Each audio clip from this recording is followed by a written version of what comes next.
ஆண்டவரும் இரட்சகருமாகிய இயேசு கிறிஸ்துவின் நாமத்தினாலே உங்கள் யாவருக்கும் வாழ்த்துதலை நான் தெரிவிக்கின்றேன்.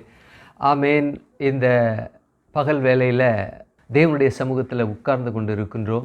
உலகமெங்கிலும் ஒரு பண்டிகை என்று சொன்னால் கொண்டாட்டமாக இருக்குமே, ஆனால் இது கொண்டாட்டம் இல்லையே, ஒரு துக்கத்தோடு இருக்கக்கூடிய தருணம் அல்லவா. ஆகவே இது எப்படி கொண்டாட்டம் என்று சொல்கிறீங்க என்று நீங்கள் நினைக்கலாம். ஆனால் நான் சொல்கிறேன், கொண்டாட்டம் என்றே சொல்கிறேன். அது மாத்திரமல்ல, உலகமெங்கிலும் கொண்டாட்டம் என்று சொன்னால் உங்களுக்கு பிடிக்குதோ என்னமோ தெரில, ஆனால் நான் கொண்டாட்டம்னு சொல்கிறேன். உங்களுக்காக ஒரு விஷயத்தை நான் சொல்கிறேன். அது என்னவென்றால், உலகமெங்கிலும் இந்த நாளை அனுசரிக்கிறாங்க. அது என்னவாய் அனுசரிக்கிறாங்க என்றால், குட் ஃப்ரைடே என்று அனுசரிக்கிறாங்க. அதாவது இந்த குட் ஃப்ரைடே என்று சொல்லப்படுகிற இந்த நாளில் ஆண்டவராகிய இயேசு கிறிஸ்து கல்வாரி சிலுவையில் அவர் பாடுகளை பற்றியும், அந்த பாடுகளின் மத்தியில் ஆண்டவராகிய இயேசு கிறிஸ்து கல்வாரி சிலுவையில் தொங்கின பொழுது அவர் என்ன வார்த்தைகளை பேசினாரோ அந்த வார்த்தைகளை தியானிக்க அல்லது அதை பற்றி அறிந்து கொள்ள உலகத்தில் உள்ள எல்லா ஜனங்களும் கூடியிருப்பாங்க. சபையும் அதற்கான ஆயத்தங்களாக இருந்து அவற்றை பற்றி பேசுகிற தருணங்களாக இவைகள் இருக்கலாம். உண்மைதான். ஆண்டவராகிய இயேசு கிறிஸ்து 2024 ஆண்டுகளுக்கு முன்பாக இந்த பூமியில் இருந்த பொழுது அவர் சிறு வயது தொடங்கி தேவாலயங்களில் பேசினார், ஜெபாலயங்களில் பேசினார், ஒரு குடும்பத்தில் கூடுகையில் பேசினார், தெருவில் பேசினார், வீதிகளில் பேசினார், கடற்கரையில் பேசினார், மலையில் பேசினார். எங்கே ஜனங்கள் கூடுகிறார்களோ அங்கே அவர் பேசினார். அது மாத்திரமல்ல, இவர் எங்கே சென்றாரோ அங்கெல்லாம் ஜனங்கள் வந்தார்கள், அவர்கள் மத்தியில் இவர் பேசினார். அப்போது தேவனாகிய கர்த்தர் பேசின அந்த வார்த்தைகள் ஒவ்வொன்றும் அற்புதமானவை, அதிசயமானவை. ஆனால் அவைகள் பேசின அந்த வார்த்தைகளை காட்டிலும் ஆண்டவராகிய இயேசு கிறிஸ்து கல்வாரி சிலுவையில் அவர் தொங்கிக் கொண்டிருந்த பொழுது 7 வார்த்தைகளை அவர் பேசினார். அந்த வார்த்தைகள் மிகவும் அற்புதமாக, அதிசயமாக பேசப்பட்ட வார்த்தைகள். அவைகளை நாமும் தியானித்து கொண்டிருக்கிறோம், நாமும் தியானித்தோம். ஆனால் இன்றைக்கு குட் ஃப்ரைடே என்று சொல்லப்படுகிற இந்த நாள், குட் ஃப்ரைடே என்று பேசப்படுகிற அந்த நாள் எப்படிப்பட்ட நாள் என்றால், நீங்கள் சொல்லலாம், நான் ரட்சிக்கப்பட்ட பொழுது என்னோட நண்பர்களாக இருந்த நண்பர்கள்லாம் இயேசுவை பற்றி நான் சொல்லும் பொழுது அந்த குட் ஃப்ரைடே அந்த காலங்களில் என்னை பற்றி கேட்டிருக்கிறாங்க. என்னடா குட் ஃப்ரைடேங்கிற, இது குட் ஃப்ரைடே இல்லையடா, உங்கள் கடவுள் நீ வணங்குற, நீ நம்பிக்கொண்டு இருக்கிற உங்கள் கடவுளை சாதாரண மனுஷனை போட்டு குமுறுன்னு குமுறுனானுங்க, அடின்னு அடித்தானுங்க, வெளுன்னு வெளுத்தானுங்க. எங்கள் கடவுள் பற்றியா யாருக்கிட்ட நெருங்கவே, கையில் பற்றியா அப்படியே கத்தி இருக்கும், இது இருக்கும், அப்படியே அப்படின்னாக்கா அப்படியே இது போகும், அப்படி போகும் அப்படின்னு இருந்தானுங்க. விவரம் தெரியாமல் பேசுகிறார்கள் என்று சொல்லி நான் அமைதியாக இருப்பேன். அப்போது அவங்கள்ட்ட சொல்லுவேன், அந்த பாடுகள், அந்த அடி வாங்கினது எல்லாம் உங்களுக்காக தாண்டா அடி வாங்கினாங்க, உங்களுக்காக தாண்டா அந்த பாடுகள் பட்டாங்க என்று சொல்லும் பொழுது அவங்களுக்கு அது விளங்கி கொள்வதற்கு ரொம்ப கடினமாக இருந்தது. அது மாத்திரமல்ல, ஏளனம் செய்தாங்க. என்னென்ன செய்தாங்க? ஏளனம் செய்தாங்க. அப்படி என்றால் உங்கள் கடவுளை காட்டிலும் எங்கள் கடவுள் தான் ரொம்ப சக்தி மிக்கவர். ஏனென்றால் உங்கள் கடவுளை வரவெல்லாம் போட்டு அடித்தானுங்க, உங்கள் கடவுளை எல்லாரும் மிதிச்சானுங்க, அடின்னு அடித்தானுங்க, மிதிச்சானுங்க, காரி துப்புனானுங்க, தலையிலோ முள்ளுலாம் வச்சு அடித்தாங்க. அப்படிலாம் நான் சொல்லி கேள்விப்பட்டிருக்கேன். நான் சண்டே ஸ்கூல் போகும்போது அப்போல்லாம் சொல்லி கேள்விப்பட்டிருக்கேன். அப்போது எங்கள் கடவுள்கிட்ட அந்த மாதிரி சரித்திரமே கிடையாது, அப்படிப்பட்ட ஒரு நிகழ்வே கிடையாது. அப்படி என்றால் எங்கள் கடவுள்கிட்ட வரவே முடியாது. அவ்வளோ பயங்கரமான எங்கள் கடவுள். அவங்கெல்லாம் ஆயுதங்கள்லாம் வச்சுருப்பாங்க. ஒருத்தருக்கு நெத்தியிலேருந்து கண்ணு திறந்து அதுலேருந்து அப்படியே நெருப்பாக வரும், கையிலேருந்து நெருப்பு வரும். இன்னும் மந்திரம் அப்படியே செய்து அப்படியே கையை காமிச்சாங்கன்னா என்னென்ன ஆயுதம் வரணுமோ எல்லாம் வரும், வந்து எவனை அழிக்கணுமோ அப்படியே அழிச்சிரும். அப்போ எங்கள் கடவுள் தான் பயங்கரமான கடவுள் என்று சொல்லி தேவனை அறியாத பட்சத்தில், அறிந்து கொள்ள முடியாத நிலையில் அவர்கள் மனது அப்படி பேசினதை நான் அறிந்தேன். அப்பொழுது தேவனாய கர்த்தரை பற்றி நான் பேசினேன். ஒரு சில பேர் இயேசுவை ஏற்றுக்கொண்டாங்க. சரி, அப்போது உண்மையிலேயே இது குட் ஃப்ரைடேவா? அப்படி என்றால் குட் ஃப்ரைடே தான். யாருக்கு குட் ஃப்ரைடே? ஒட்டுமொத்த மனுக்குலத்திற்கும் இது நல்ல வெள்ளி அல்லது ஒரு புனித வெள்ளி. இது ஆங்கிலத்தில் குட் ஃப்ரைடே, அதை தமிழில் அப்படியே மொழிபெயர்க்கணும் அப்படின்னாக்கா நல்ல வெள்ளி. ஆனால் இந்த நல்ல வெள்ளி என்று சொல்கிறதுக்கு கேலண்டரில் நீங்கள் போய் பார்த்தீங்கன்னா இங்கிலீஷில் குட் ஃப்ரைடேன்னு இருக்கும், கீழே புனித வெள்ளி அப்படின்னு போட்டிருப்பாங்க. ஹோலி ஃப்ரைடே அப்படின்னா புனித வெள்ளி, அது இங்கிலீஷில் பார்த்தோன்னா குட் ஃப்ரைடே இருக்கும். அப்போ நல்ல வெள்ளியா என்றால் அந்த நல்ல வெள்ளி சில பேர் இப்படி ஏளனமாக பேசுகிற நிமித்தமாக தான் ஒருவேளை நல்ல வெள்ளி என்று போடாமல் புனித வெள்ளி என்று போட்டு இருக்கின்றார்களோ என்று எனக்கு ஒரு ஐயம்.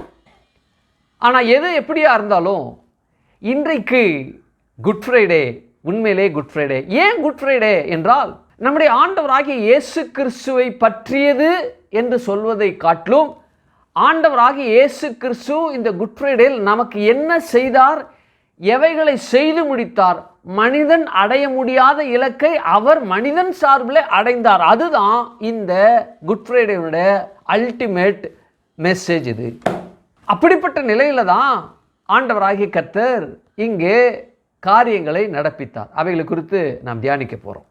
அப்போ குட் ஃப்ரைடே என்று சொல்லப்படுகிற இந்த குட் ஃப்ரைடே என்ன, ஒரு மனிதன் சுகமாக நலமாக வளமுடன் வெற்றியோடு வாழ வேண்டும். அதுதான் ஒரு மனிதனுக்கு தேவன் நியமித்த ஒரு நியமனம். இந்த நியமனம் ஆதியில் சீர்குலைந்தது நிமித்தமாக அவன் எதை செய்தாலும் இந்த பாவமானது பூமியில் பிரவேசித்து சாபத்தை இந்த பூமி பிறப்பித்து கொண்டு இருக்கிறபடினால அவன் எதை நல்லது செய்ய வேண்டும் என்று நினைக்கின்றானோ அது செய்ய முடியாது. தீமையாக அல்லது அவனுக்கு உயர்வு இல்லாமல் போகிற அந்த தன்மை இந்த பூமியை அதை பிறப்பித்து கொண்டிருக்கிறது பாவத்தின் நிமித்தமாக, சாபத்தின் வழியாக. அப்போது சாதாரண மக்கள்லாம் இருக்கிறாங்க, அவங்க நல்லா உழைக்கிறாங்க. ஆனால் அந்த உழைக்கின்ற உழைப்பிற்கு சரியான ஊதியம் கிடைக்கிறதா அல்லது சரியான அதன் பலன் கிடைக்கின்றதா என்றால் இல்லை. ஏன்? சாபத்தோடு இந்த பலன் கிடைக்கிறபடினால அவர்கள் தேவன் நியமித்த, தேவன் வைத்திருக்கின்ற அந்த நிலைக்கு அவர்கள் வருவதற்கான சூழ்நிலை உண்டாக்க முடியாத அளவுக்கு இந்த பாவத்தின் வழியாக இந்த சாபம் பிறப்பித்து கொண்டு இருக்கிறபடினால கீழ் நோக்கி இழுத்து கொண்டு இருக்கும். ஒரு பஸ் இருக்குது அல்லது ஒரு கார் இருக்குது, அந்த காரை ஒரு 10 பேர் பின்னாடி தள்ளுறாங்க முன்னோக்கி போகணும்னு சொல்லிட்டு. இன்னொரு 10 பேர் பஸ்ஸுக்கு முன்பாக இருந்தது, இது முன்னாடி வருதே அப்படின்னு சொல்லிட்டு அவங்க முன்னாடி இருந்து தள்ளினாங்க. அப்படின்னா இது எப்படி ஒரு அபத்தமாக இருக்கக்கூடிய நிலையோ அப்படிப்பட்ட அபத்தமான நிலையில் தான் இந்த பூமியானது மனிதர்கள் மத்தியில் தன் பலனை பிறப்பித்து கொண்டிருக்கிறது. அந்த பிறப்பித்து கொண்டிருக்கிற அந்த பலனுக்குள்ள சாபமும் பாவமும் அது தன்னுடைய வேலையை பிறப்பித்து கொண்டிருக்கு. ஆகவே மனிதன் முன்னேற முடியவில்லை, அவனால் தேவன் வைத்திருக்கிற நிலைக்கு அவன் வர முடியவில்லை. இது உலக பிரகாரமான காரியம். அப்போ ஆவிக்குரிய பிரகாரமாக ஆவிக்குரிய காரியங்களில் ஒரு மனிதன் வர முடியும் என்றால் அவனால் முயற்சித்து பார்த்து வர முடியும் என்றால் 100க்கு 100% அவனால் வர முடியாது. அந்த விஷயத்தில் அவன் 0. சரீர பிரகாரமாக அவன் உழைத்து அவன் தேவன் வைத்திருக்கிற நிலைக்கு வர முடிய வேண்டும் என்றால் அவனால் முடியலை. இருந்தாலும் சரீர முயற்சியில் அவன் முயற்சித்து பார்த்து அவனால் வர முடியத்தக்கதாக அவன் வந்தாலும் 40% 30% தான் இந்த பூமியானது விளைவை பெற்றுக்கொண்டு அல்லது விளைவை அது இந்த பூமியானது கொடுத்து கொண்டு இருக்கிறது. இதுக்கு புள்ளி விவரம் என்னன்னா, நீங்கள் விவசாயியை போய் நீங்கள் கேட்டு பாருங்கள், இன்னைக்கு நல்ல மகசூல், இந்த வருஷம் நல்ல மகசூல் விளைந்திருக்கிறது அப்படி என்றால் இந்த நல்ல மகசூல் என்று சொல்லப்படுகிற இந்த மகசூல் ஆனது ஒரு கதிர் அல்லது ஒரு தானியம் விழுந்து அந்த தானியமானது மினிமம் 1200 1500 மணிகள் அந்த கதிரில் இருந்தால் தான் அது 100%.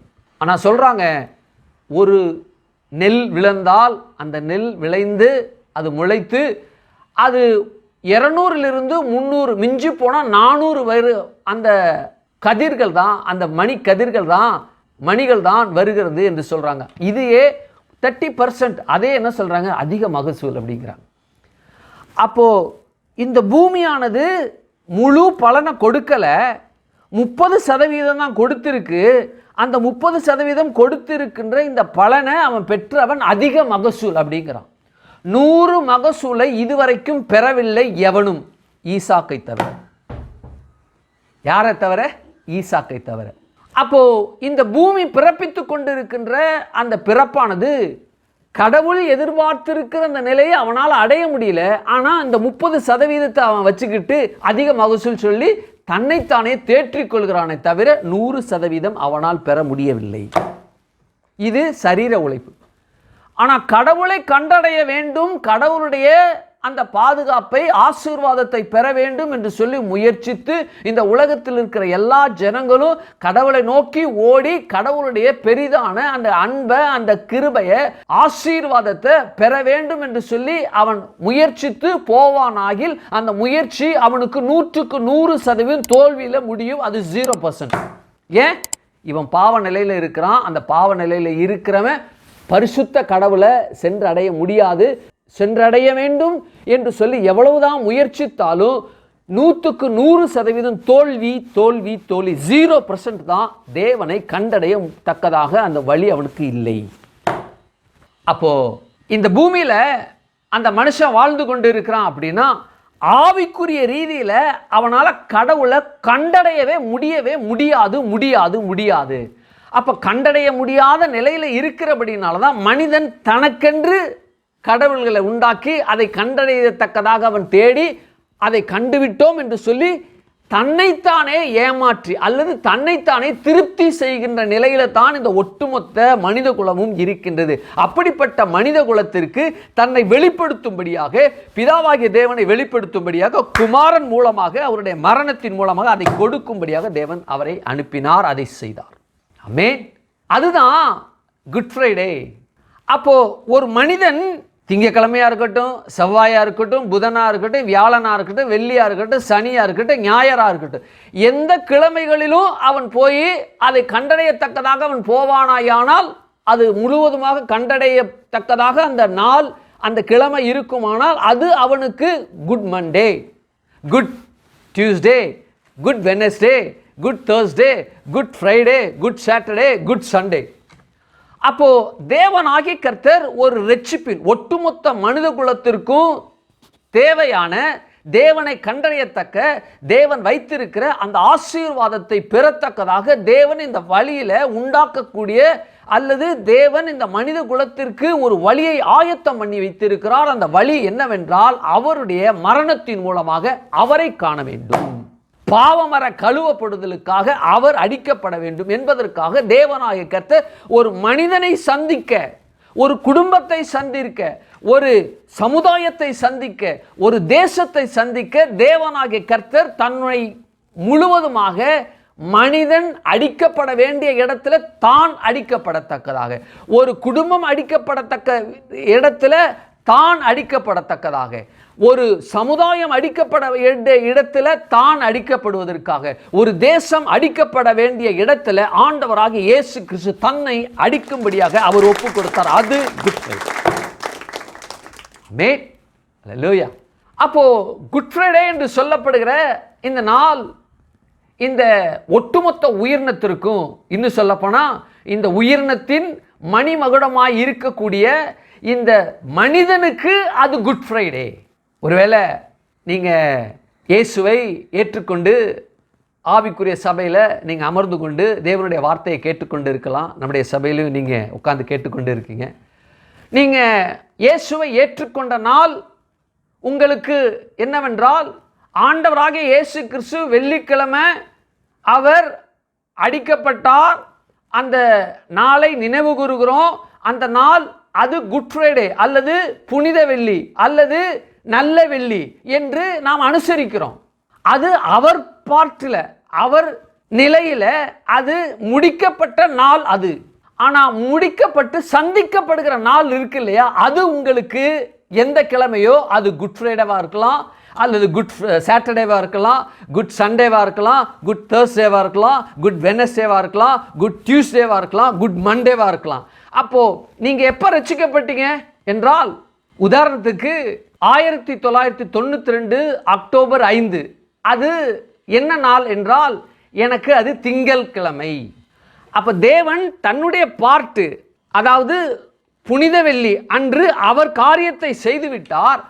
என்ன காரியம்? ரட்சிப்பு திட்டத்தை எனக்கு செய்து முடித்து விட்டார் 2020 ஆண்டுகளுக்கு முன்பாக. ஆனால் 1992 அக்டோபர் 5 என்னவென்றால் எனக்கு மண்டே, அது எனக்கு குட் மண்டே. எனக்கு அவர் பாட்டில் குட் ஃப்ரைடே, புனித வெள்ளி அல்லது நல்ல வெள்ளி. ஆனால் என்னுடைய பாட்டு, அவர் செய்துவிட்ட அந்த காரியமானது, செயலானது என்னுடைய வாழ்க்கையில் வந்து சந்தித்தது எப்போது என்றால் 1992 அக்டோபர் 5 மண்டே. அப்படி என்றால் மண்டே எனக்கு குட் மண்டே, புனித மண்டே அல்லது நல்ல மண்டே எனக்கு. ஆமேன். கரங்களை தள்ளல சொல்லுங்க. ஆமேன். அல்லேலூயா. அப்போது நீங்கள் இந்த வலைதளங்களில், யூடியூப்பில் உலகெங்கும் பார்த்து கொண்டு இருக்கிற உங்களுக்கு ஒரு செய்தி என்னவென்றால், ஒருவேளை நீங்கள் மண்டே என்ன போல் ரட்சிக்கப்பட்டிருக்கலாம், டியூஸ்டே அன்னைக்கு நீங்கள் ரட்சிக்கப்பட்டிருக்கலாம், செவ்வாய்க்கிழமை, புதன்கிழமை நீங்கள் ரட்சிக்கப்பட்டிருக்கலாம், வியாழக்கிழமை ரட்சிக்கப்பட்டிருக்கலாம், வெள்ளிக்கிழமை ரட்சிக்கப்பட்டிருக்கலாம், அல்லது சனிக்கிழமை ரட்சிக்கப்பட்டிருக்கலாம், அல்லது ஞாயிற்றுக்கிழமை ரட்சிக்கப்பட்டிருக்கலாம் இல்லையா?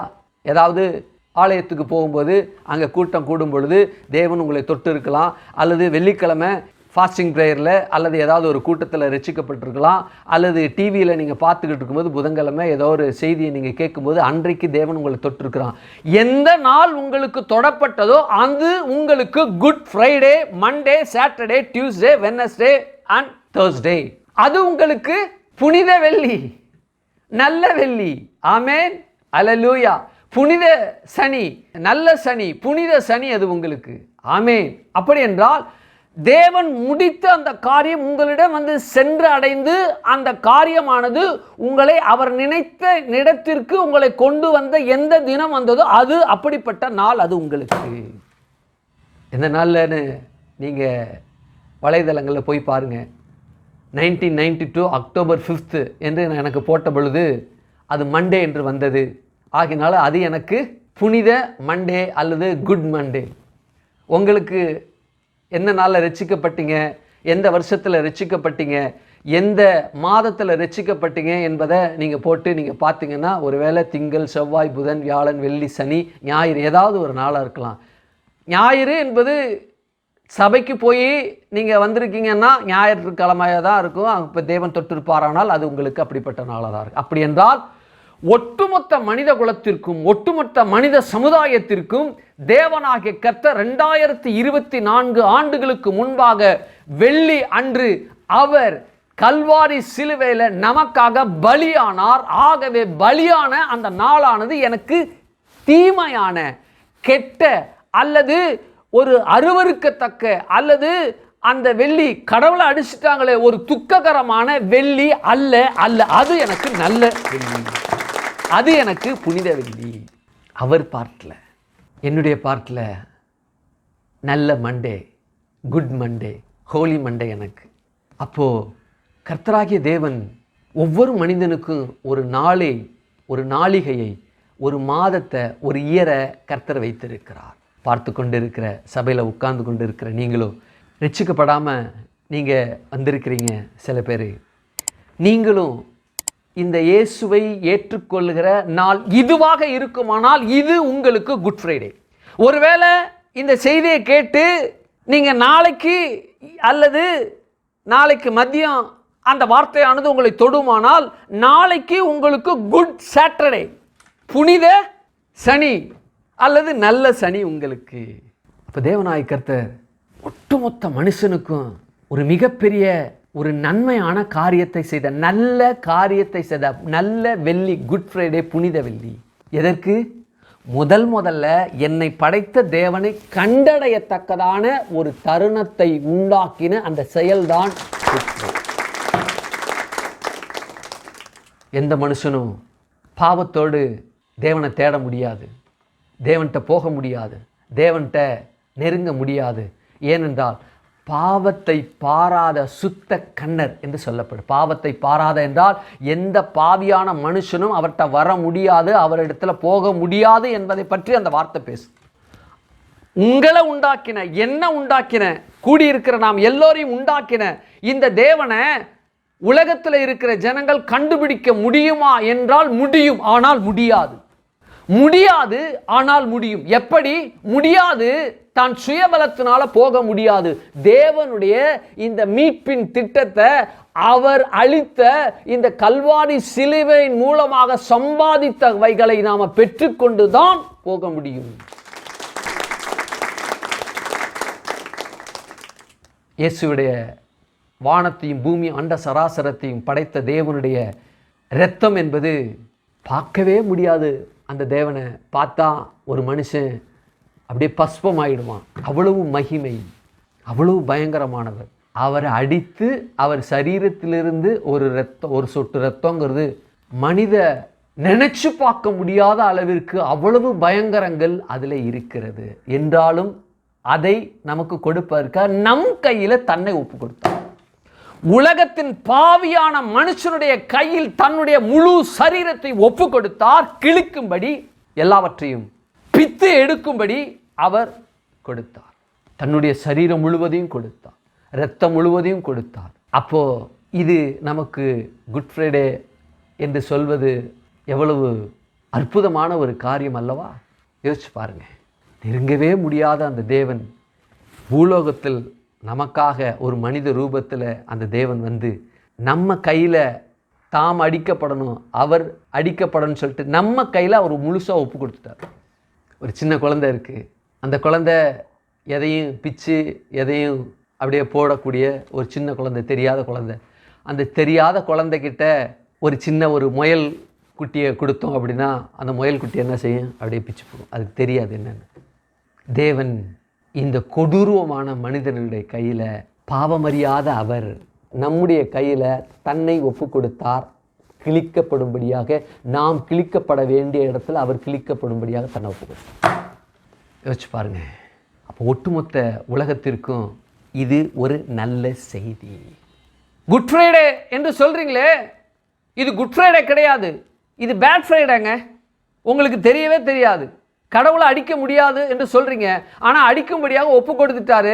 ஒப்பு கொடுத்த அவர் அந்த ஒப்பு கொடுத்ததுக்குள்ள அவர் போனது நிமித்தமாக அந்த தேவனாகிய கடவுளை மனுஷன் அடிச்சாங்க. மனுஷன் அடிச்சது நிமித்தமாக கிழிக்கப்பட்டார், ரத்தம் சிந்தப்பட்டது, அவர் மரித்தார். அப்படி என்றால் இது பேட் ஃப்ரைடே. ஆமாம், பேட் ஃப்ரைடே.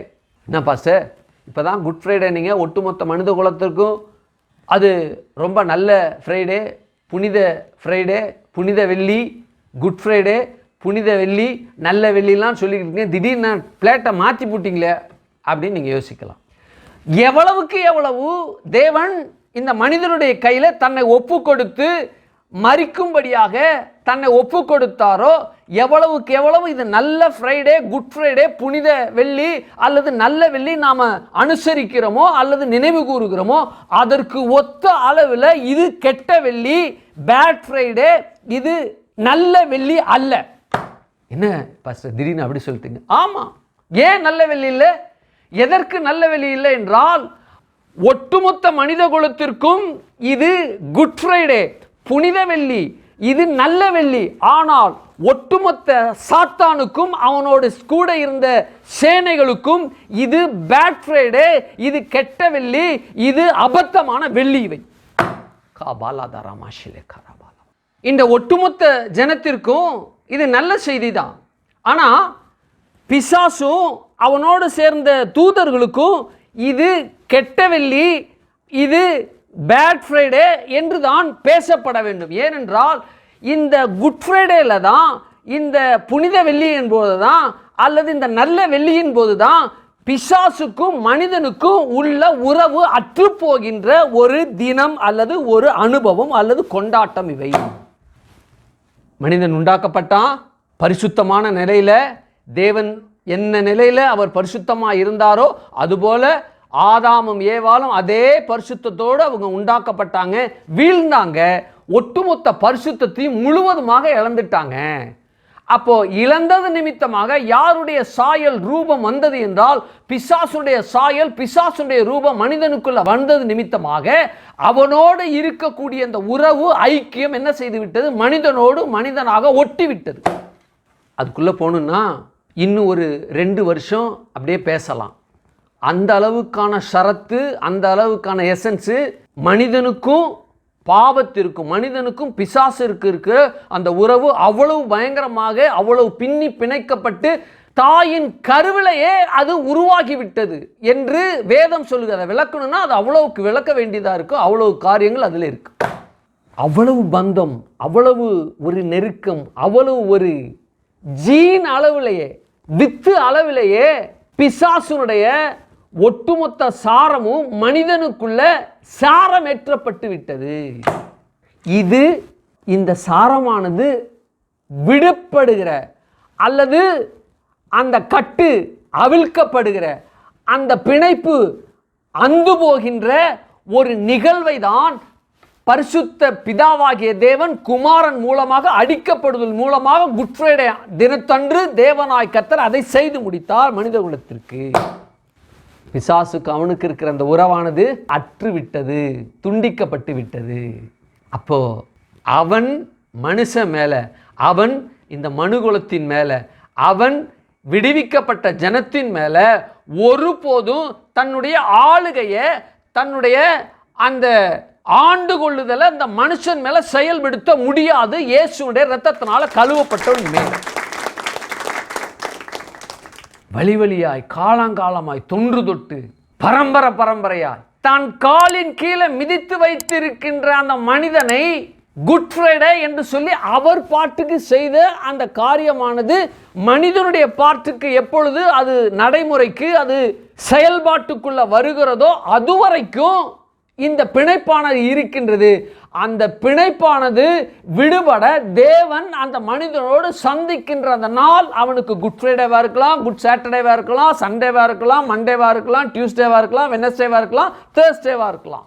அந்த நாள் அவனுக்கு அந்த நாளுக்குரிய குட் ஃப்ரைடே, சாட்டர்டே, சண்டேன்னு சொல்லிக்கலாம். என்ன உண்டாகிறது? மனுஷனுக்கும் பிசாசுக்கும் என்ற பிணைப்பானது அன்று விடுகிறது. அப்போ காலங்காலமாய், வழி வழியாய், தொன்று தொட்டு, பரம்பரையாய் இருந்த அந்த உறவு அல்லது இருந்த அவன்கிட்ட இருந்த அந்த மக்கள் விடுவிக்கப்படுகிற அந்த தினம் அவனுக்கு அது பேடு, நமக்கு அது குட். அப்ப தேவனாகிய கர்த்தர் இந்த குட் ஃப்ரைடேல எப்படிப்பட்ட காரியங்கள் அங்கே நடைபெற்றது என்றால், அவர் வாதிக்கப்பட்டார், அவர் கிழிக்கப்பட்டார், இரத்தம் சிந்தினார். இந்த 3 சம்பவங்கள் இந்த குட் ஃப்ரைடேல நடந்தது, அல்லது இந்த புனித வெள்ளி அன்று அல்லது இந்த நல்ல வெள்ளி அன்று நடந்தது. ஏன் இது நடக்கணும்? எதற்காக இது நடக்கணும்? ஆண்டவராகிய இயேசு மனுஷ குலத்திற்காக வந்து இரத்தம் சிந்தி மரிக்கணும் என்று இருக்கிறது. இரத்தம் சிந்தி மரிக்கிறத அவரை வயிற்றுல குத்தி அல்லது இரத்த சிந்த வச்சு சாகடிச்சிருக்கலாம்ல. ஏன் இவ்வளவு பாடுகள்? ஏன் இவ்வளவு கஷ்டத்தை அவர் அனுபவிக்க வேண்டும்? ஏன் இவ்வளவு இந்த சரீரங்கள்லாம் கிழிக்கப்படணும் என்று ஒருவேளை நீங்க என்னலாம், வேதமும் அதை தெளிவுபடுத்துது. ஏன் இது நடக்கப்பட வேண்டும்? ஏன் இயேசுவுக்கு இது செய்யப்பட வேண்டும்? ஏன் இது நடத்தப்பட வேண்டும், நிகழ்த்தப்பட வேண்டும் என்று சொல்லி வேதமும் அது தெளிவுபடுத்துது. பொதுவாக இந்த புனித வெள்ளி அன்று, நல்ல வெள்ளி அன்று, குட் ஃப்ரைடே அன்று 7 வார்த்தைகள், தேவன் பேசின அந்த 7 வார்த்தைகளை தியானிப்பாங்க. நாம் வருஷம் தியானிக்கிறோம். இருந்தாலும் இதை இன்று தியானிக்க வேண்டியது ரொம்ப அவசியமாக இருக்குது. இது தெரிந்து கொள்ள வேண்டிய ஒரு சத்தியங்கள் இதில் இருக்குது. சரி, எடுத்துக்கொள்ளுங்க. ஏசாயா 53 1-12 வரைக்கும் இப்படிப்பட்ட சம்பவங்கள் என்ன செய்யப்பட்டிருக்கிறது, பேசப்பட்டிருக்கிறது. ஏசாயா 53 நான் வாசிக்கிறேன். எங்கள் மூலமாய் கேள்விப்பட்டதை விசுவாசித்தவன் யார்? கர்த்தருடைய புயம் யாருக்கு வெளிப்பட்டது?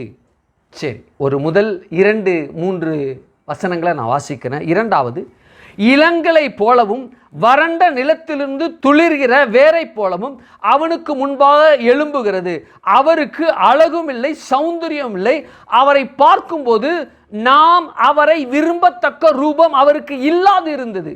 அவர் அசட்டை பண்ணப்பட்டவரும், மனுஷரால் புறக்கணிக்கப்பட்டவரும், துக்கம் நிறைந்தவரும், பாடு அனுபவித்தவரும், அவரை விட்டு நம்முடைய முகங்களை மறைத்து கொண்டோம். அவர் அசட்டை பண்ணப்பட்டிருந்தார், அவரை எண்ணாமற் போனோம் என்று இந்த வேதம் சொல்லுகிறது. மறுபடியும் நான் வாசிக்கிறேன் பாருங்க.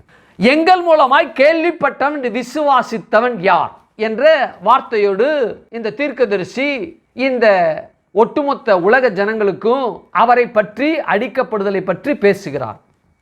யாரை பற்றி? இயேசுவை பற்றி, இந்த உலகத்தில் உள்ள எல்லா மனிதர்களுக்கும் விளங்கத்தக்கதாக இந்த காரியத்தை பேசுகிறார்.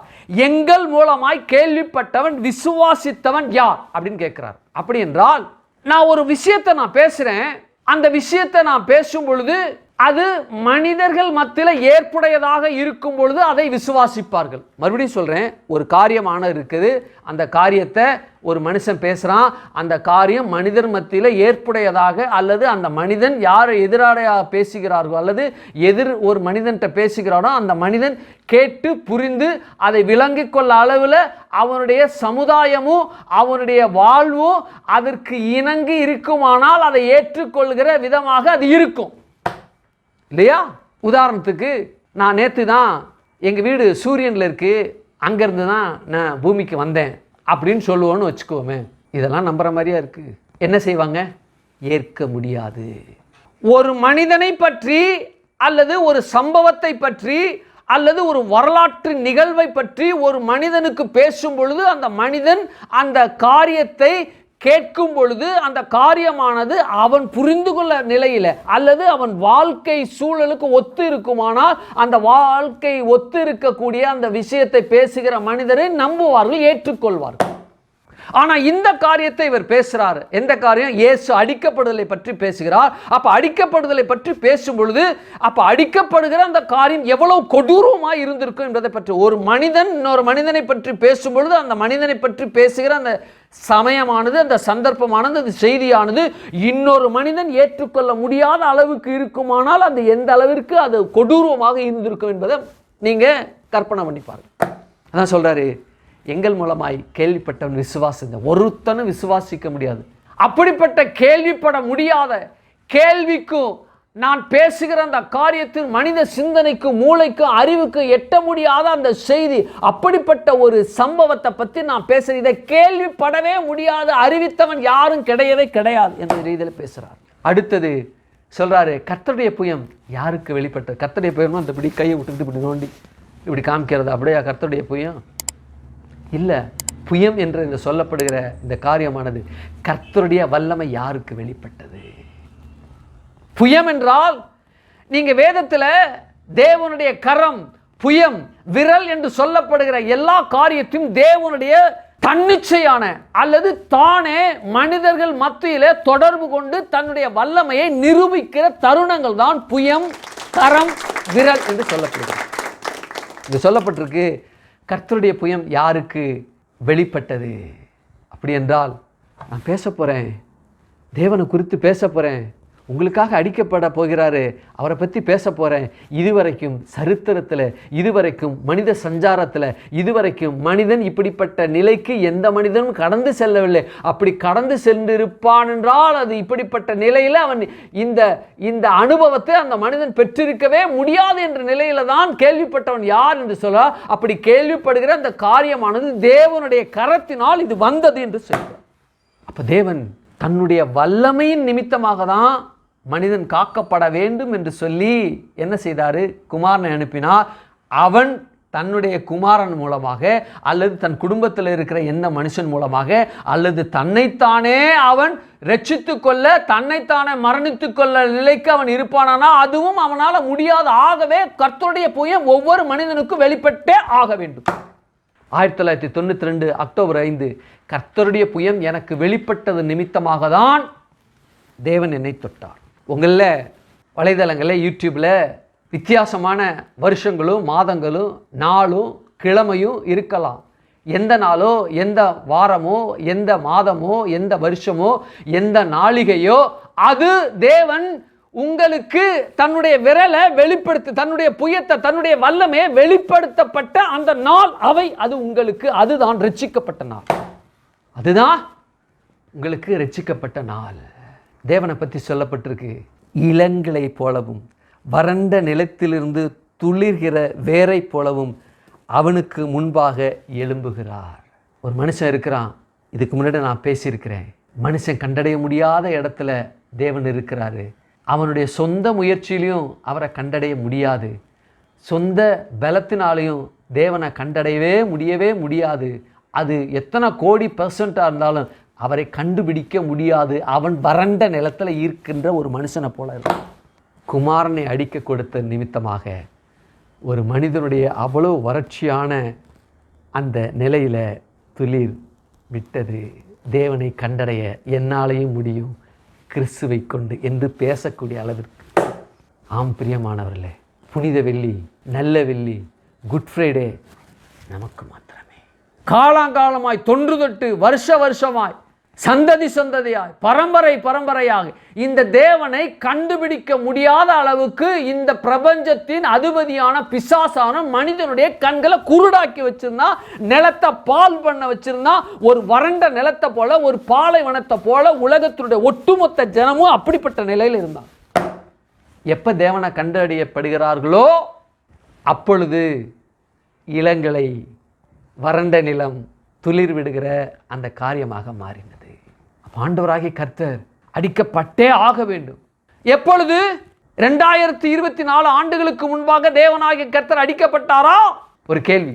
இல்லைங்க, அதற்கு முன்பாக ஒரு செய்முறை பாடமாக ஆண்டவராகிய இயேசு கிறிஸ்து அடிக்கப்பட்டார். வாசிங்க ஆதியாகமத்தின் புத்தகம் 3:15 வாசிங்க. முதல்ல 3:15 வாசிங்க. உனக்கும் ஸ்திரீக்கும் உன் வித்துக்கும் அவள் வித்துக்கும் பகை உண்டாக்குவேன், அவர் உன் தலையை நசுக்குவார் என்றால், தலை என்று சொல்லப்படுகிற பிசாசுனுடைய ஆளுகை, பிசாசுனுடைய அந்த கீழ்ப்படுத்துதல், அந்த ஆளுகையை நசுக்குவார். அவனிடத்திலிருந்து பவரை எடுத்துட்டாரு. குதிங்காலை நசுக்குவார் என்று சொன்ன பிறகு ஆதாம் ஏவாளுக்கு ஒன்றும் புரியல. உனக்கும் ஸ்ரீக்கும் அவள் வித்துக்கும் உன் வித்துக்கும் என்று சொல்லப்படும் பொழுது அங்கே ஸ்ரீ இருக்கிறா, ஸ்ரீயனுடைய கணவனாகிய ஆதாம் இருக்கிறான். அவங்க 2 பேருக்கு நடுவில் யார் இருக்கிறா?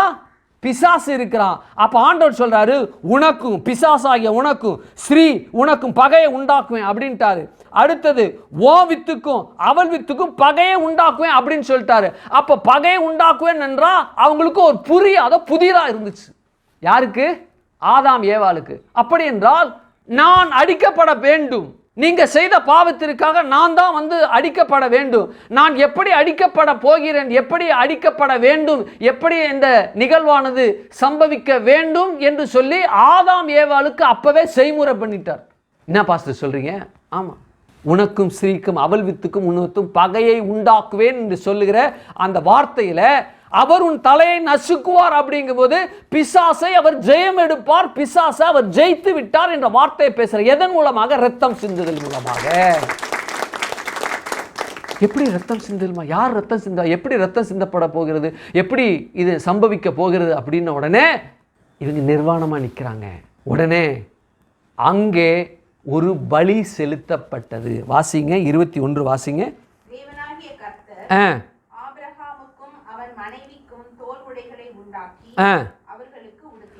அவர்களுக்கு உடுத்தினார். தேவனாகிய கர்த்தர் ஆதாமுக்கும் அவள் மனைவிக்கும் தோல் உடைகளை உண்டாக்கி அவர்களை உடுத்துவித்தார் என்று சொல்லப்பட்டிருக்கிறது. அப்படி என்றால் அங்கே ஒரு மிருகம் அடிக்கப்பட்டது.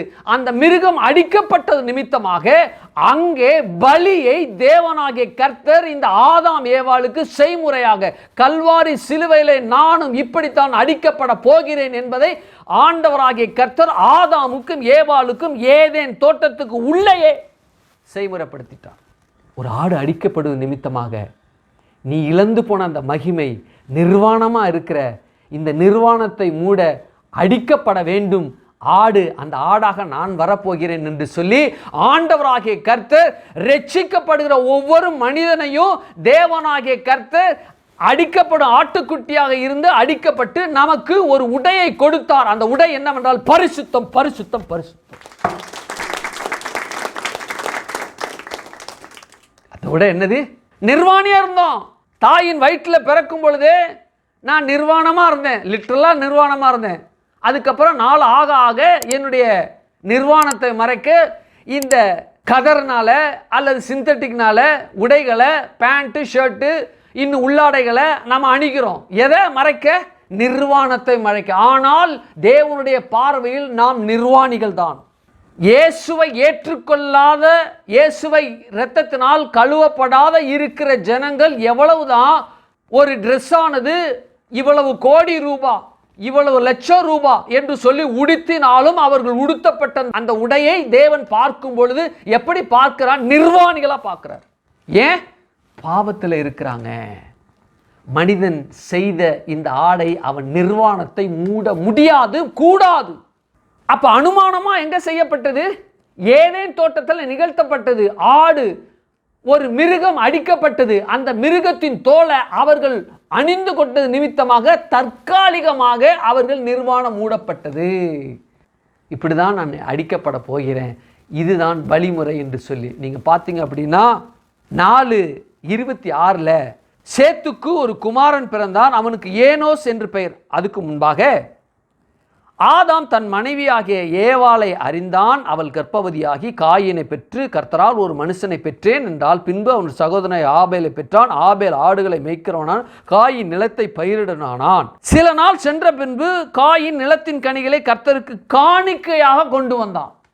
காணிக்கை மறந்துடாதீங்க சொல்லு. அடுத்தது ஆபேல் தன் மந்தையின் தலையீற்றுகளில் அவைகளில் ஒன்றை கொழுமையானது சிலவற்றை கொண்டு வந்தான்.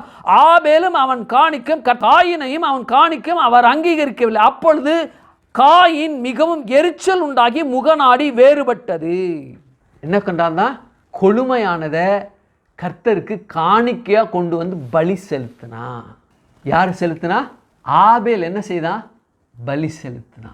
இந்த பலி லேவியர் ஆகமத்தில் தான் பலி எப்படி செலுத்தப்பட வேண்டும், என்னென்ன பலிகள்லாம் செலுத்தப்பட வேண்டும், என்னென்ன பலிகளுக்கு என்னென்ன விலங்குகள் பறவைகள் அதில் இடம்பெற வேண்டும் என்பதை தேவன் வரையறுத்து கொடுத்திருக்கிறார். காயின் ஆபேலுக்கு எப்படி அது தெரிய வந்தது? எப்படி என்றால், ஆண்டவராகிய கர்த்தரை அடிக்கப்படும்படியாக செய்முறையாக செய்யப்பட்ட அந்த நிகழ்வு தான் காயின் ஆபேல் பலி செலுத்தினா.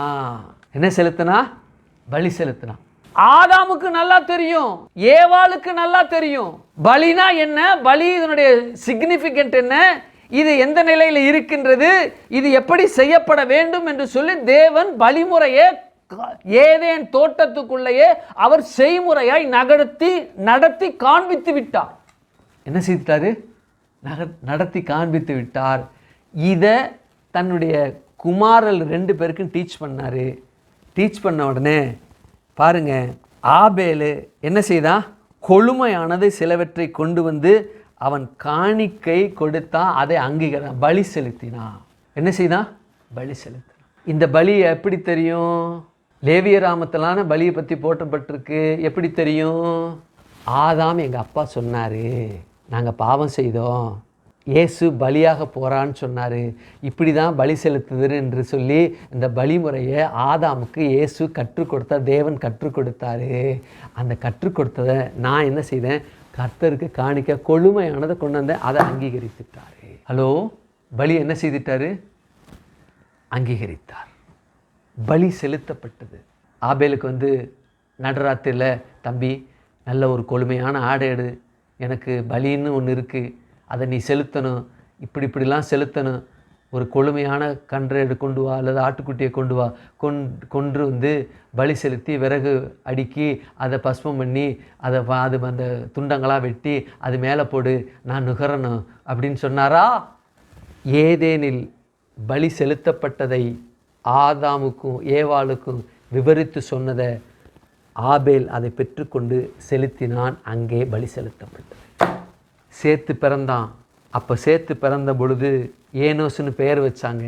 ஏனோஸ்னு பெயர் வைக்கும் பொழுது கர்த்தரை தொழுது கொண்டார்கள் என்று இருக்கு. அந்த இடத்துலையும் பலி செலுத்தப்பட்டது. நோவா கர்த்தருக்கு ஒரு பலிபீடத்தை கட்டி அங்கே சுத்தமான மிருகங்களை பலி செலுத்தினான். வேலையை விட்டு இறங்கின பொழுது அங்கே நோவாவிற்கு யார் பலிமுறையை கற்றுக் கொடுத்தார், யார் அதை டீச் பண்ணா என்றால் ஆதாமின் மூலமாக சந்ததியாய் பேசப்பட்டது. சேத்துக்கு ஏனோஸ் பிறந்த பொழுது பலி செலுத்தினதை அவன் கேள்விப்பட்டான். அதுக்கப்புறம் சந்ததியாய் கேள்விப்பட்டதை நோவா காதுகள் மூலமாக பெற்றுக்கொண்டதை பலி செலுத்தினான். தேவனுக்கு. அப்படி என்றால் இந்த பலிமுறையை நிகழ்த்தப்பட்டது எப்பொழுது என்றால் 2024 ஆண்டுகளுக்கு முன்பாக இல்லை, ஏதேன் தோட்டத்திலேயே அவர்கள் பாவத்தில் மரித்த பொழுதே இந்த செய்முறையாக பலி செலுத்தப்பட்டது. அந்த பலிக்கான மிருகம் அங்கே இரத்தம் சிந்தினது. கர்த்தர் அங்கதான் பலி செலுத்தினாரா? அங்கதான் செய்முறையை காண்பித்தாரா? அப்படி இல்லை. சொல்லப்பட்டிருக்கு, வாசிங்க வெளிப்படுத்துதல் 13 வாசிங்க. வாசிங்கள் வெளிப்படுத்தல் 13:8 வாசிங்க. உலக தோற்றம் முதல் அடிக்கப்பட்ட ஆட்டுக்குட்டியினுடைய என்று சொல்லப்பட்டிருக்கு. போதும். ஃபவுண்டேஷன் ஆஃப் எர்த் என்று சொல்லப்பட்டிருக்கு. அப்படி என்றால் இந்த ஆதியிலே தேவன் வானத்தையும் பூமி சிருஷ்டித்தார். இங்கே சொல்லப்பட்டிருக்கிறது உலக தோற்றம் என்று சொல்லப்படுகிற அந்த வார்த்தையானது ஒவ்வொன்றுக்கும் ஒரு ஆரம்பம் இருக்கு. ஒவ்வொன்றுக்கும் ஒரு ஆரம்பம் இருக்கு. அப்ப சிருஷ்டித்தார். ஆதியிலே தேவன் வானத்தையும் பூமி சிருஷ்டித்தார். பராஷித் பாராக் ஏலோகிம் ஹஸ்மேயின் வேயத் ஹைரக்ஸ் என்று சொல்லப்பட்டிருக்கு எபிரேய பாஷையில். அப்ப பாரா சிருஷ்டித்தல். யாரு சிருஷ்டித்தார்? ஏலோகிம் தேவன் சிருஷ்டித்தார். ஹைரக்ஸ் எது? நிலத்தை, இந்த பூமியை. அப்போ தேவனாகிய கர்த்தர் சிருஷ்டித்த சிருஷ்டிப்பினுடைய ஆரம்பம் ஒவ்வொன்றுக்கும் இருக்கு. என்னது ஆரம்பம்? அதை உள்ள போகல, இருந்தாலும் ஒரு சின்ன ஒரு பிரீஃப் கொடுக்கிறேன். அப்போ உலக தோற்றம் என்று சொல்லப்படும் பொழுது இந்த உலக தோற்றம் என்று சொல்லப்படுகிற இந்த வார்த்தை யாரு? வெளிப்படுத்தினல் 13:8 சொல்லப்ப உலக தோற்றம் முதற்கொண்டு, அதனால் உலக தோற்றத்துக்கு முன்பாக என்று சொல்லப்படுது. அப்படி என்றால் creation, before creation of universe என்று அர்த்தம். அதாவது அண்ட சராசரங்கள் படைக்கப்படுவதற்கு முன்பாகவே அவர் அடிக்கப்பட்டு விட்டார். யாரு? இயேசு அடிக்கப்பட்டு விட்டார். என்ன கவனிங்க. அப்போ கிரியேஷன் என்று சொல்லப்படுகிற அல்லது இந்த பாராக் என்று சொல்லப்படுகிற எபிரேய வார்த்தை அல்லது சிருஷ்டித்தார், அந்த சிருஷ்டிப்பு என்ற வார்த்தை பல நிலைகள்ல பல விதங்கள்ல அந்த ஆரம்பம் இருக்கிறது. எது? இந்த உலகத்தின், இந்த பிரபஞ்சத்தினுடைய ஆரம்பம் என்று சொல்லப்படுகிறது. இதை விளக்கணும்னா நாள் போயிட்டே இருக்கும். அதை போகிறதுக்கு 3 வருஷம் அதை பற்றி பேசினாலும் முடியாது. அவ்வளவு எசன்ஸ் அதில் இருக்கு, சரத்து இருக்கு. அண்ட சராசரங்கள். நான் ஒரு சின்ன க்ளூ கொடுக்குறேன். என்னன்னா இந்த யூனிவர்ஸை, அதாவது ஒரு 10 வருடங்களுக்கு முன்பாக இந்த யூனிவர்ஸு இதனுடைய இந்த பவுண்ட்ரிஸ் சொல்லுவாங்க இல்லையா, இந்த எல்லை எப்படி கணிச்சிருக்காங்கன்னா 7000 கோடி லைட் இயர் என்று சொல்லி ஒரு 10 வருஷத்துக்கு முன்பாகவே இதை கணித்திருக்கிறார்கள். 7000 கோடி லைட் இயர் இந்த பிரபஞ்சத்தினுடைய, இந்த யூனிவர்ஸுடைய சுற்றளவு அல்லது இதனுடைய எல்கை அப்படின்னு கணிச்சிருக்காங்க. 7000 கோடி வருஷம் இல்லைங்க, லைட் இயர். ஒரு லைட் இயர்னா எவ்வளோ தெரியுங்களா? ஒரு லைட் இயர் அப்படின்னா, ஒரு லைட் இயர் அப்படிங்கிறது கிட்டத்தட்ட 1,80,000 மைல் தூரம் தான் ஒரு லைட் இயர். இந்த ஒரு லைட் இயரை ஒரு மனிதன் கடக்கின்றான் என்றால், அல்லது ஒரு 40,000 கிலோமீட்டர் வேகத்தில் போகக்கூடிய ஒரு வெசல் அல்லது ஒரு பேலோடு அல்லது ஒரு வாகனத்தை அவன் வைத்து அதில் பயணிக்கிறான்னு வைத்துக்கொள்வோமே, ஒரு லைட் இயரை முடிக்கிறதுக்கு கிட்டத்தட்ட அவனுக்கு 40,000 ஆண்டுகள் ஆகும். ஒரு லைட் இயரை முடிக்க ஒரு மனுஷன் ஒரு லைட் இயரை முடிக்க 40,000 ஆண்டுகள் முடியும். அது முடிப்பதற்கு ஒரு லைட் இயர். அப்புறம் 2 லைட் இயர் இருக்குது, 10 லைட் இயர் இருக்குது, 100 லைட் இயர் இருக்குது, 1000 லைட் இயர் இருக்குது, 5000 இருக்குது, 6000 இருக்குது. அது மாத்திரமில்லை, 6000 மாத்திரமில்லை, 7000 கோடி லைட் இயர் தான் ஒரு யூனிவர்ஸுடைய அல்லது யூனிவர்ஸுடைய விஸ்தாரம் அல்லது பவுண்டரிஸ். இது ஒரு யூனிவர்ஸுடைய ஆரம்பம். இது ஒரு பிரபஞ்சத்தினுடைய ஆரம்பம். இது பிகினிங் ஆஃப் யூனிவர்ஸ்ன்னு சொல்கிறாங்க. அடுத்தது பூமி இல்லையா? அடுத்தது பூமி என்று சொல்லும்போது பூமிக்கென்று என்ன இருக்கிறது? ஒரு துவக்கம் இருக்கிறது. அது எப்படி இருந்தது? ரொம்ப அழகாக இருந்தது, ரொம்ப அருமையாக இருந்தது, அற்புதமாக இருந்துச்சு. அந்த அற்புதத்தையும் அழகையும் இந்த உலக மனிதர்கள் பார்க்கவில்லை. அந்த அழகை இந்த மனிதனால் வர்ணிக்க முடியாத அளவிற்கு அவ்வளவு அழகாக இருந்தது. ஆனால் இங்கே ஒழுங்கின்மை, வெறுமை, இருள் என்று இங்கே ஆதியாகமம் 1:2 சொல்லப்பட்டிருக்கு. அது கேப் தியரி, அது போக நான் விரும்பலை. அதில் ஆழம் பயங்கரமாக இருக்கும். அப்போது பூமியினுடைய ஒரு ஆரம்பம் இருக்கிறது. பூமியினுடைய ஒரு ஆரம்பம், பூமியினுடைய ஆரம்பம். ரெண்டாவது சொல்லிட்டேனா, அடுத்தது இந்த வித்துக்களுடைய ஆரம்பம் இருக்கு. உலகத்தில் இருக்கக்கூடிய ஒவ்வொரு உயிரினத்தின் அல்லது தாவரத்தினுடைய ஆரம்பம் இருக்கிறது, விலங்கினுடைய ஆரம்பம் இருக்கிறது, பறவைகளுடைய ஆரம்பம் இருக்கிறது, பூச்சி இனத்தினுடைய ஆரம்பம் இருக்கிறது. Beginning of every living creatures and insect and living organism என்று சொல்றாங்க. எல்லாம் முடிச்சாச்சு. அடுத்தது ஒரு ஆரம்பம், மனித குலத்தின் ஆரம்பம். 7வது என்னது? மனித குலத்தினுடைய ஆரம்பம். அந்த ஆரம்பத்தின் முதல் மனிதன் யார் என்றால் ஆதாம், அவனுக்குள் இருந்து ஏவாள். இது மனிதனுடைய ஆரம்பம். அடுத்த ஒரு ஆரம்பம் இருக்கு. அது என்னவென்றால் மனித குலத்தை நாசமாக்கின, இந்த பூமியை நாசமாக்கின, இந்த உயிர் கோலத்தை நாசமாக்கின ஒரு ஆரம்பம் இருக்கு. அது என்னவென்றால் பாவத்தினுடைய ஆரம்பம். பாவத்தினுடைய ஆரம்பம். அப்போ உலக தோற்றம் என்றால் சொல்லப்பட்ட இந்த ஆரம்பத்தில் இல்லை, பிரபஞ்ச ஆரம்பத்திலேயே அவர் அடிக்கப்பட்டுட்டாரா நமக்காக. அதுதான் குட் ஃப்ரைடே அன்னைக்கு நிகழ்த்தப்பட்டது. பிரபஞ்ச ஆரம்பம். உலக தோற்றத்துக்கு முன்பாகவே அடிக்கப்பட்டார் என்றால் இந்த உலகத்தில் இந்த அண்ட சராசரங்களை உண்டாக்கின, இந்த யூனிவர்ஸை உண்டாக்கின அவருக்கு நல்லா தெரியும், நான் ஒரு நாள் இந்த பூலோகத்தில் போய் நான் மனுஷனுக்காக அடிக்கப்பட போகிற அன்றைக்கே அவர் அடிக்கப்பட்டாரு. அவர் நினைவில், அவர் எண்ணத்தில், அவர் பார்வையில், அவருடைய சிந்தையிலே அடிக்கப்பட்டார். அதை செய்முறையா ஏதேனில் நிகழ்த்தினாரு. காலங்கள் நிறைவேறிச்சு. கன்னி மரியாதத்தில் அவதரித்து 30 வருடங்கள் நிறைவேறித்து ஊழியத்திற்கு வந்தார். 3.5 வருடம் அங்கே ஆண்டவராக இயேசு கிறிஸ்து ஊழியம் செய்து அடிக்கப்படுகிற அந்த அடிக்கப்படுதல் உலக தோற்றத்துக்கு முன்பாகவே அடிக்கப்பட்டது, அன்று நிகழ்த்தப்பட்டது. அவ்வளவுதான். தேவனுடைய பார்வையில் உலக தோற்றத்துக்கு முன்பாக அடிக்கப்பட்டாரு. மனிதனுடைய பார்வையில் அவனுக்கு விளங்க முடியாது. ஆகையினால இவனுக்கு விளங்க வைக்கணும் அப்படிங்கிறதுக்காக ஒரு மனிதன் விளங்குவதற்காக ஆடோ மாடோ ஒரு விலங்கு அடிக்கப்பட்டது. அந்த அடிக்கப்பட்டது அங்கே செய்முறை நிகழ்த்தப்பட்டது. ஏதேனில் செய்யப்பட்டது எல்லாம் உலக தோற்றது முதல் பேசப்பட்ட அந்த வார்த்தையெல்லாம் கெத்செமனையில், கொல்கதா மலையில் அங்கே நிகழ்த்தப்பட்டது. உலக தோற்றத்துக்கு உள்ள அந்த காரியமும் கொல்கதாவில் நிறைவேறிச்சு. இங்கே ஏதேனில் அடிக்கப்பட்ட அந்த ஆட்டுக்கு, அந்த மிருகத்துக்கு ஒப்பமையாக இருந்தது இங்கே நிகழ்த்தப்பட்டது. ஆகவே 2 ஒன்று சேர்ந்து கொல்கதாவில் நிறைவேற்றப்பட்டது. தேவன் நம்மை மீட்கும்படியாக. ஆமென்.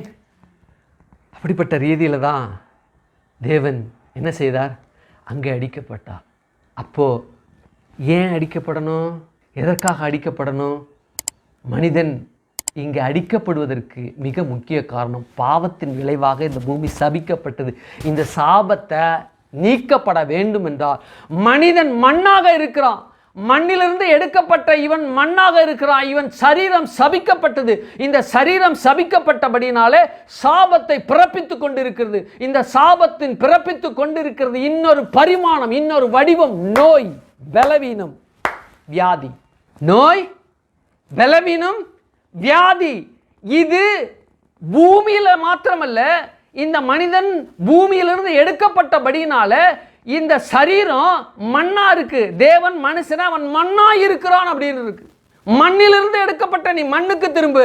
அப்போ சரீரம் தன்னிச்சையாக மனிதனுடைய சக்திக்கு, எல்லைக்கு, அவனுடைய சிந்தனைக்கு, அவனுடைய நினைவிற்கும் அப்பாற்பட்ட விதத்தில் இந்த சாபமானது நோயினுடைய தன்மையில், அவனுடைய வியாதி என்கிற தன்மையில் அவனுக்குள்ளிருந்து பிறப்பித்து கொண்டு இருக்கிறது. இதை அவன் அடைந்து கொண்டு இருக்கிறான். ஆகையினால தான் இன்றைக்கு எங்கே பார்த்தாலும் டாக்டர்கள், எங்கே பார்த்தாலும் மருத்துவமனைகள். செய்தியை சொல்கிறேன், ஒரு சந்தோஷமான செய்தியை சொல்கிறேன். குட் ஃப்ரைடே அன்னைக்கு ஒரு குட் நியூஸை சொல்கிறேன். புனித வெள்ளி அன்னைக்கு ஒரு புனிதமான காரியத்தை சொல்கிறேன். இயேசுடைய இரத்தத்தினால கழுவப்பட்ட நீங்கள் யாவரும் பூமி சபிக்கப்பட்ட அந்த நிலையில உலகத்தினுடைய மக்களும் சபிக்கப்பட்ட, சரீரமும் சபிக்கப்பட்ட நிலையில இருப்பது போல நீங்கள் இருக்க முடியாது. கூடாது கூடாது கூடாது. ஏன்னா அவர் அதுக்காக எல்லா பிரயாச்சித்தமும் செய்தார். வாசிங்க 53 வாசிங்க, 3 வாசிங்க, 53 3 வாசிங்க. அவர் அசட்டை பண்ணப்பட்டவரும் மனுஷரால் புறக்கணிக்கப்பட்டவரும் துக்கம் நிறைந்தவரும் பாடு அனுபவித்தவருமாயிருந்தார். மறைத்து கொண்டோம், அசட்டை பண்ணப்பட்டிருந்தார், எண்ணாமல் போனோம். மெய்யாகவே அவர் பாடுகளை ஏற்றுக்கொண்டில்லை, அவர் நம்முடைய பாடுகளை ஏற்றுக்கொண்டார். நம்முடைய துக்கங்களை சுமந்து கொண்டார். நாமோ எண்ணினோம், என் நிமித்தம் காயப்பட்டு நம்முடைய அக்கிரமங்கள் நிமித்தம் நொறுக்கப்பட்டார். சமாதானம் உண்டு பண்ணும் ஆக்கினை அவருடைய மேல் வந்தது, அவருடைய தழும்புகளால் நான் குணமாகிறோம். ரீகா பாலா தாராமா ஷிலே காரா பாலதியா. இதுதான் குட் ஃப்ரைடே. குட் ஃப்ரைடே எதற்கு? அவர் அடிக்கப்பட்டார், அவர் நொறுக்கப்பட்டார், அவர் பாடுகள் அனுபவித்தார், அவரை எண்ணாமல் போனோம், அவர் அசிங்கமா இருந்தார், அவரை நான் மறந்துட்டோம். உண்மை உண்மை உண்மை. எதற்கு?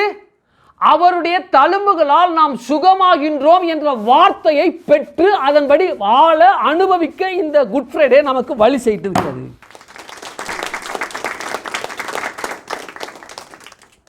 100% நான் சொல்றேன், கோடி சதவீதம் நான் சொல்றேன். இதை பார்த்து கொண்டிருக்கிற நீங்கள் இயேசுவுடைய இரத்தத்தினால கழுவப்பட்டு இருப்பீர்கள் என்றால் உங்களுடைய சரீரத்தில் இந்த நோய், இந்த பலவீனம், இந்த வியாதி உங்களுக்குள் இருக்காது. நான் கட்டளையிடுகிறேன், தீர்மானிக்கிறேன். பிதா குமாரன் பரிசுத்த ஆவி நாமத்தினால உங்கள் சரீரத்தில், உங்களுடைய அவயத்தில், உங்களுடைய உடல்ல செயல்பட்டு கொண்டிருக்கிற வியாதி நோய் உங்களை விட்டு நீங்கும்படி இயேசுவின் நாமத்தில் நான் கட்டளையிடுகிறேன், தீர்மானிக்கிறேன். ஏன்? அவர் சுமந்துட்டாருங்க. அவர் சுமந்துகிட்டு இருக்கிறத நான் சுமக்க தேவையில்லை.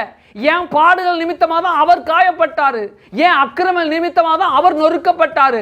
அவருடைய தழும்புகளால் நான் சுகமாய் மாத்திரமே இருக்கிறேன் ஒழிய அவர் தழும்புகளால் நான் இன்னும் சுகவீனமாய் இருக்கிறேன் என்றால் இந்த இரட்சிப்பானது, அவருடைய கழுவுதலானது, அவர் பாடுபட்ட அந்த காரியமானது, இரத்தம் சிந்தின அந்த காரியமானது, அவர் மரித்த அந்த காரியமானது ஏதோ ஒரு பிரச்சனை இருக்குன்னு அர்த்தம்.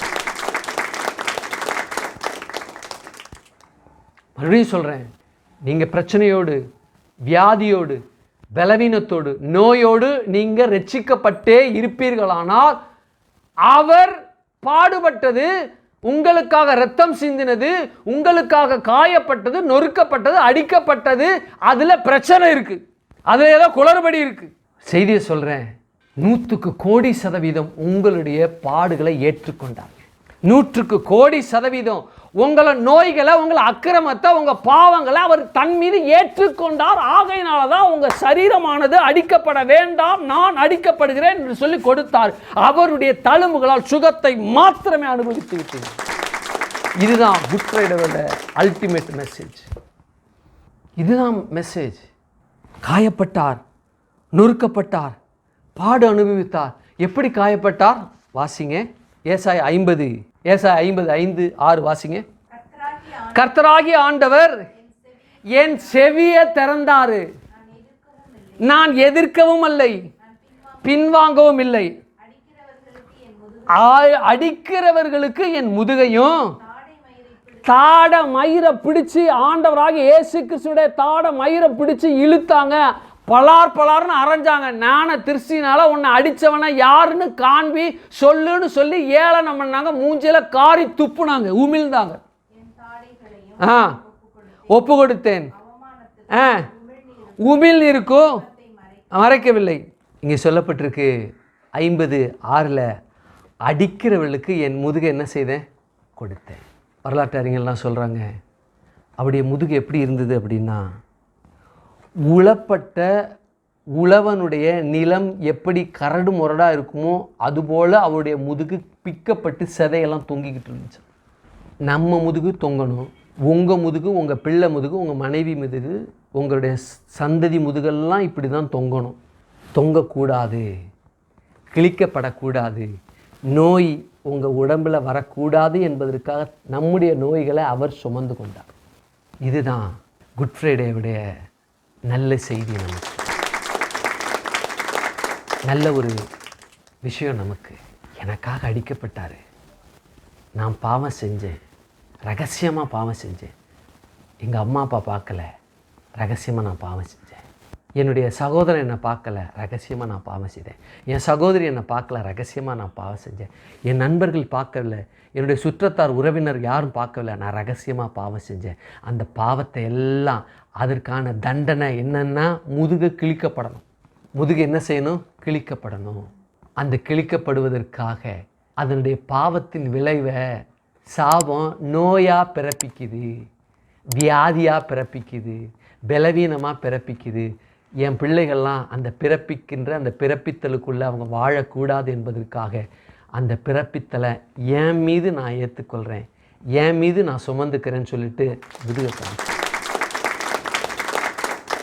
ஒவ்வொரு அடியும், ஒவ்வொரு சதை பிக்குதலும் என் கைகள் செய்த, என் மனது செய்த, என் கண்கள் செய்த, என் நினைவு செய்த, என்னுடைய கால்கள் செய்த, என்னுடைய சரீரம் செய்த பாவத்தினுடைய அந்த காரியம் மனிதனுக்குள்ள நோயாக கொப்பளித்து கொண்டு எரிமலை போல வெடித்துக்கிட்டு.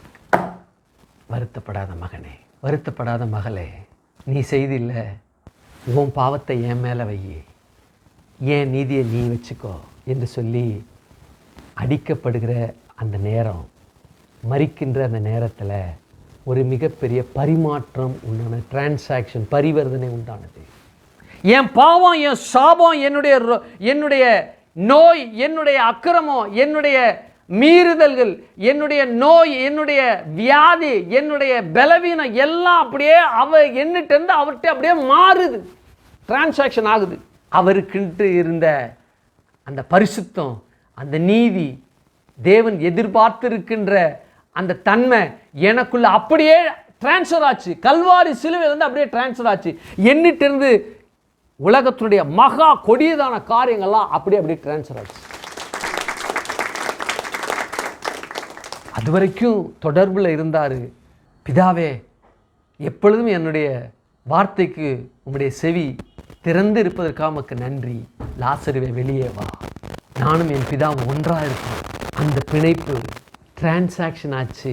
என் பாவம், என் பிள்ளை பாவம், என் மனைவி பாவம் அப்படியே அங்கே டிரான்ஸ்ஃபர் ஆச்சு. ஒட்டுமொத்த உலகத்தினுடைய பாவம் அப்படியே அங்கே டிரான்ஸ்ஃபர் ஆச்சு. அங்கே டிரான்ஸ்ஃபர் ஆகிட்டு அங்கேருந்த நீதி, பரிசுத்தம், தேவன் எதிர்பார்த்துருக்கிற அந்த எல்லா தன்மையும் எனக்குள்ளே, என் பிள்ளைகளுக்கும், குடும்பத்துலேயும், மனைவிக்குள்ளேயும் அப்படியே டிரான்ஸ்ஃபர் ஆச்சு. அந்த தொடர்பானது டிரான்சாக்ஷன் மாறின உடனே டக்குன்னு விடுபட்டு அந்த தொடர்பு எனக்குள்ளேயும், என் பிள்ளைகளுக்குள்ளேயும், என் குடும்பத்துக்குள்ளேயும் ஐக்கியத்தை உண்டாக்கிருச்சு. அவருக்கும் தேவனுக்கு இருந்த தொடர்பு அத்து போயிடுச்சு.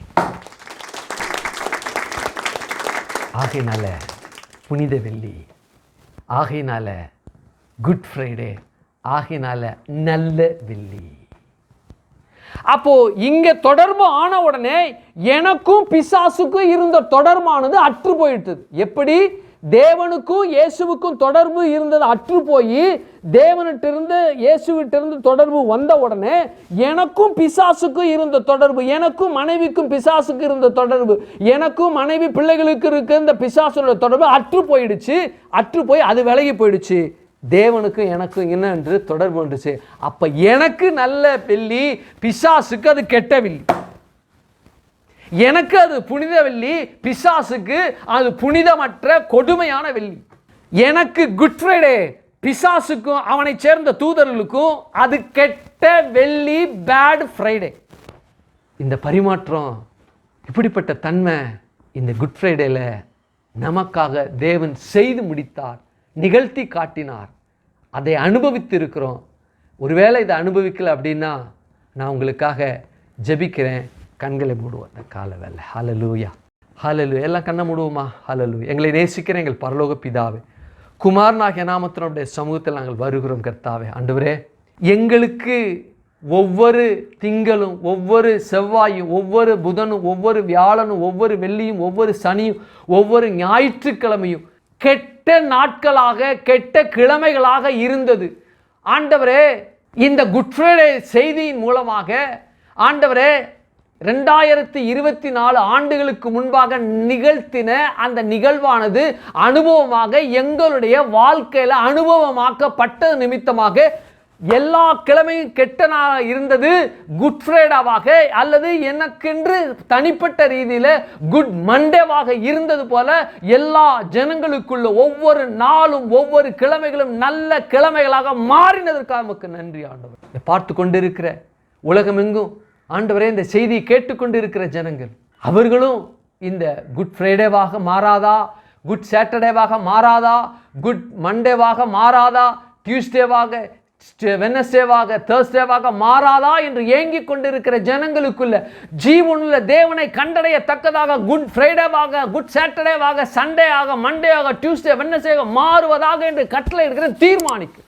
அப்படிப்பட்ட நிலையில் அவங்க இந்த ரட்சிப்பை பெற்று ஆண்டவரே, பிசாசுக்கு இருக்கிற அந்த தொடர்பான அற்று போகப்பட்டு நீங்கள் ஆண்டவரே உங்களுக்கும் அவங்களுக்கும் தொடர்பு உண்டாகி அந்த தொடர்பு உண்டான நாள் குட் ஃப்ரைடேவாக, குட் சாட்டர்டேவாக, மண்டேவாக, டியூஸ்டேவாக மாறியதற்காக நமக்கு நன்றி செலுத்துகிறேன். கரத்தில் ஒப்பு கொடுக்கிறேன். ஆசீர்வதிங்க ஆண்டவர். விசேஷமாக மருத்துவமனையில் வியாதியோடு மரண படுக்கையில் இருக்கிற ஜனங்களும் கர்த்தாவே, இந்த புனித வெள்ளி இந்த செய்தியை கேட்டுக்கொண்டு இருக்கிற ஜனங்களுக்குள்ள ஆண்டவரை சுகமளிக்கும் வல்லமை புறப்பட்டு ஆண்டவரே, ஏசாயா 53:5 உம்முடைய தழும்புகளாக சுகமானோ, அவருடைய தழும்பு என்னை சுகப்படுத்தினது, நான் சுகமானேன், அந்த ரட்சிப்பை நான் பெற்றுக்கொண்டேன் என்று அவர்களும் சொல்லத்தக்க கர்த்தர் கிரியை செய்து விட்டமைக்கு நமக்கு நன்றி செலுத்துகிறேன். கரத்தில் ஒப்பு கொடுக்கிறோம். ஆசீர்வதிங்க, பலப்படுத்தும், காத்துக்கொள்ளுங்க. நன்மை நாளை முடிச்சுட்டுங்க. இயேசுவின் நாமத்தில் ஜெபிக்கிறோம் ஜீவனில் நல்ல பிதாவே. ஆமே ஆமே. ஒரு பாடலை பாடும் பொழுது ஆண்டவருக்கென்று காணிக்கை செலுத்தி அவரை ஆர்ப்பரித்து கொண்டாடுவோம். ஆமே ஆமே.